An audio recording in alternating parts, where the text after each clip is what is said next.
ओडिशार मुख्यमंत्री युव शक्ति समावेश रे योगदान पूर्व बीजेडी पक्षर विरोध सत्वे बहु मंत्री विधायक और सांसदों समावेश होईछि। गंजाम जिलार आसिक स्थित सरकारी विज्ञान महाविद्यालय खेलपड़िया ठारे राज्य क्रीड़ा और युव सेवा विभाग आनुकूल्य रे युव शक्ति समावेश अनुष्ठित होइतिला। एथिरे गंजाम जिलार महाविद्यालय छात्र छात्री गणमाने उपस्थित होइतिले। एही अवसर में ओडिशार माननीय मुख्यमंत्री श्रीजुक्त मोहन चरण माझी गस्त समय बीजेडी दलर कर्मी माने मुख्यमंत्री गो व्याख्या नारा दे विरोध करथिले, किंतु आमर प्रिय मुख्यमंत्री मुख्य अतिथि भावे योगदान पूर्वक छात्र छात्री मानकु दिग्दर्शन देथिले। एही कार्यक्रम में योगदान पूर्वक मान्यवर मुख्यमंत्री आसिका निकटस्थ मां खंडेश्वरी दर्शन करी कृपा भिक्षा करथिले।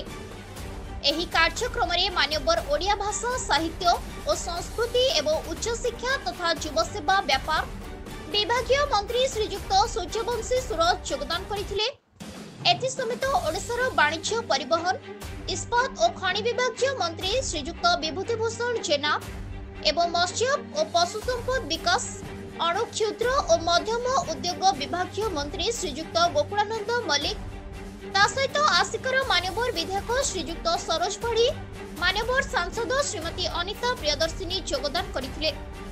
गंजाम जिलार युवक मानक कल्याण निमंते उद्दिष्ट एही कार्यक्रम में गंजाम जिलार बहु युवक छात्र छात्री जोग देथिले। ओडिशा रे नुआ सरकार आसिला परे नुआ सरकार नेतृत्व रे ओडिशा शासन रे गोटे वर्ष पूरण होइछि। ये गोटे वर्ष पूर्ति अवसर रे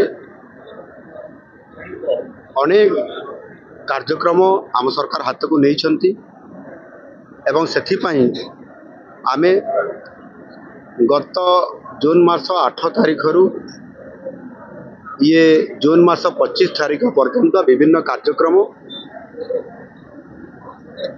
आमे 8 तारीख आरंभ हो 25 तारीख समाप्त हम। से गोटे विकास वाहन ओडिशा सारा प्रति ग्रामांचल सहरांचल पर्यंत ये बुलूँ।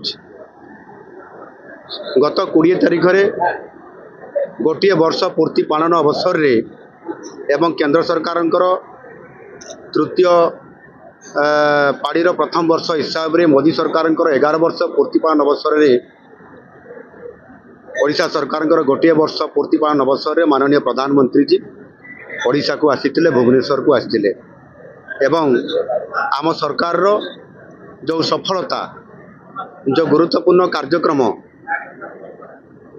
ता उपरे दिग्दर्शन देवा मार्गदर्शन करने सहित किभली भाव रे ओडिशा गोटे संभावनार राज्य हिसाब रे सबु वर्गर लोकं को समृद्ध करने से प्रकार उत्साहित करने आम पाखु आसीथिले एवं आम सरकार कार्यक्रम को मध्य प्रशंसा करिकी जाइछ।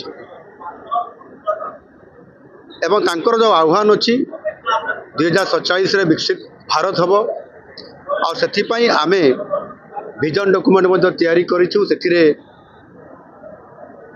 समृद्ध ओडिशा विकसित ओडिशा एवं विकसित भारत एवं से 2036 एवं 2047 को आम दुईटी सोपान नहीं आम 36 कार्यक्रम 2047 विकसित भारत करने आम ग्रोथ इंजिन काम करूँ तार रोड मैप प्रस्तुत कर सारी। प्रधानमंत्री जो गुरुत्व 4 वर्गर लोक गुरुत्व देवा अर्थात 4 जाति को ये 4 जाति बा 4 वर्ग होउचंती समाजर समाने हेले आपनकर गरीब कृषक महिला एवं युवक। ये जो 4 वर्ग भितर तांको पई आमे 4टी मध्य समावेश करिछु। ये हमर वर्ष पूर्ति पालन अवसर रे प्रथमे आमे महिला समावेश करिथिलु कटक रे गत 13 तारीख रे, तापर 17 तारीख रे आमे कृषक समावेश करिथिलु बलांगीर रे एवं तृतीय समावेश करिथिलु बारीपदा रे 18 तारीख रे।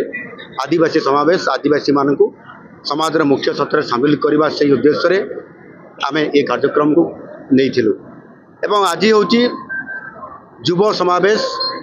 ବିଶେଷ କରିକି ସମାଜର ଯେଉଁ 50% ଅଧିକ ନେତୃତ୍ୱ ନେଉଥିବା ଯୁବକ